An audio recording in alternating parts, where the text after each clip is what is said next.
Tu vois ce moment où une vieille musique passe. T'étais là dans les transports, concentré sur rien, et d'un coup, ton cœur se serre. Et puis en 2025, t'as remonté le temps, alors pas physiquement, mais t'as été happé. Tu visualises ce copain d'antan, ton ancienne chambre, ce papier peint ignoble comme un électrochoc, tu revois ce salon avec ta vieille console de l'époque, posé de travers sur ce vieux meuble, alors un vieux meuble qu'on ne fait plus du tout aujourd'hui, et tu ressens presque le toucher de cette boîte de gâteaux que tu grignotais devant la trilogie du samedi. Et puis ce goût dont tu raffolais. Alors ouais, t'as cette sensation étrange qui te vient à l'estomac. C'est si loin et pourtant c'est si proche au même temps. Mais attends, et si ce souvenir-là n'avait jamais vraiment existé? Bon, enfin, en tout cas, pas comme ça. Pas comme tu l'imagines finalement aujourd'hui, oui. Et si ton passé, celui que tu vénères parfois beaucoup, n'était rien d'autre qu'une sorte de...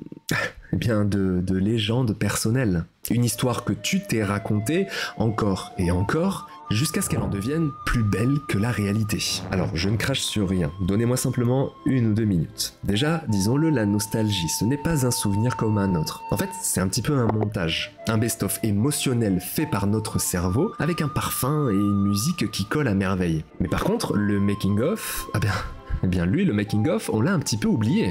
Car avec la nostalgie, ton cerveau coupe tout ce qui peut faire tâche. Clairement, tout ce qui est de trop. Et à force ce souvenir parfait, il en devient ancré, il en devient sacré, et il en devient presque intouchable. Mais au fond, dans l'idée, il en est donc plus proche du mythe que du documentaire. Dans la nostalgie, chacun est son propre héros. Moi, quand j'étais gosse, avant les vacances d'été, c'était mieux parce que moi, avant, j'étais capable de faire ci, ou avant, c'était plus simple parce qu'il n'y avait pas ça. Bref, tu vois le genre. Un petit peu comme une vieille légende urbaine, transmise encore et encore, et finalement jamais vraiment fixe, jamais vraiment figé. Exactement comme un mythe, mais à l'échelle individuelle. Alors, plusieurs petites fables personnelles, confortables et d'une certaine manière rassurantes. Oui, bon, déjà évidemment, c'est humain de faire ça. On a tous besoin d'endroits où se réfugier un petit peu. Et quand quelque chose part en vrille, quand tout change peut-être un petit peu trop vite, on se retourne forcément vers ses souvenirs,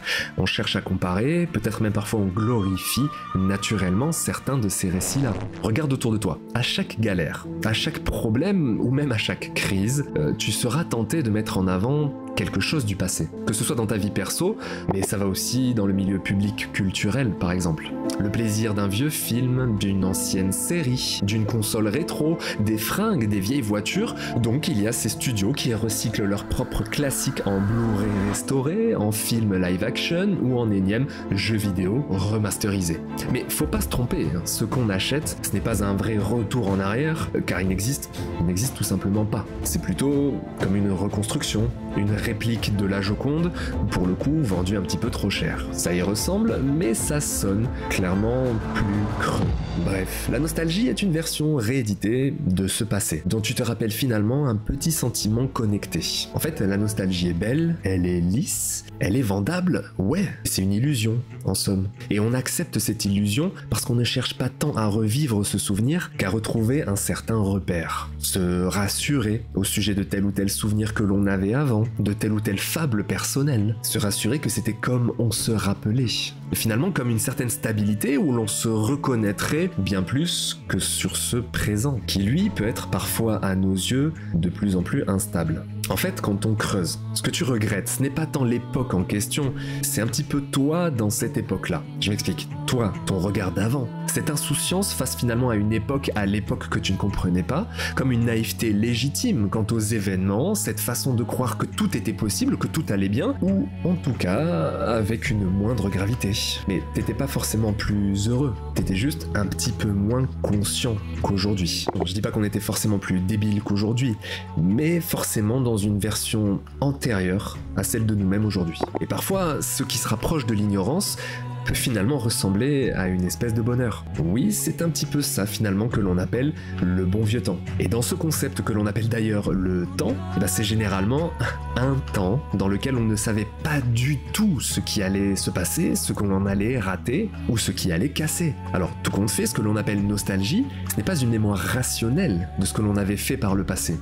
Ça se rapproche davantage d'un système de défense, finalement d'une espèce de refus, de refuser que dans la vie, bien que dans la vie, tout passe. et que rien ne revient jamais vraiment. Évidemment qu'en vérité, la nostalgie, ça réconforte n'importe quel être humain, comme un plaid chaud en hiver, comme une boisson fraîche en été. Le truc, c'est que le revers de la médaille, c'est que la nostalgie, elle immobilise. Elle peut être traître et dangereuse, comme regarder une carte postale ou une vieille photo un petit peu trop en boucle. C'est beau, c'est rassurant, mais pragmatiquement et au présent, eh bien tu ne bouges pas. À l'instant T, tu ne bouges même pas du tout. De toute évidence, on a tous nos Madeleines de Proust. Et comme n'importe quelle fantaisie ou n'importe quelle gourmandise, eh bien, par petite dose, tout va bien. Mais c'est à force de marcher à reculons, t'étonnes pas de te prendre un mur. En fait, avec la nostalgie, on croit honorer d'une certaine manière notre passé. Sauf que parfois, on idolâtre un petit peu trop. Et comme toutes les idoles de l'histoire, elle finira par te dicter ce que tu as le droit d'espérer. Bon. Ok, les plus importantes des légendes ne sont pas celles qu'on regarde en pleurant. Ce sont celles que l'on est en train de vivre maintenant. Chaque jour t'écris une nouvelle scène. Chaque galère, chaque rire, chaque nouvel environnement, chaque effort, chaque choix, c'est un futur souvenir en construction avec son propre et puissant potentiel de mémoire. En fait, il faudrait que dans 10 ans, tu repenses à aujourd'hui avec ce même frémissement de nostalgie et sûrement aussi ce petit pincement avec un léger frisson d'une vieille musique qui peut t'emporter. Ok, mais au lieu de peut-être trop glorifier ce qui est peut-être déjà arrivé, en croyant que ce passé-là, ce petit mythe du quotidien valait mieux que ce qu'on vit aujourd'hui, eh bien autant écrire la suite avec la même intensité, car le présent, lui, il est bien vivant et ce présent est plus que propice. C'était Mick Nice, merci.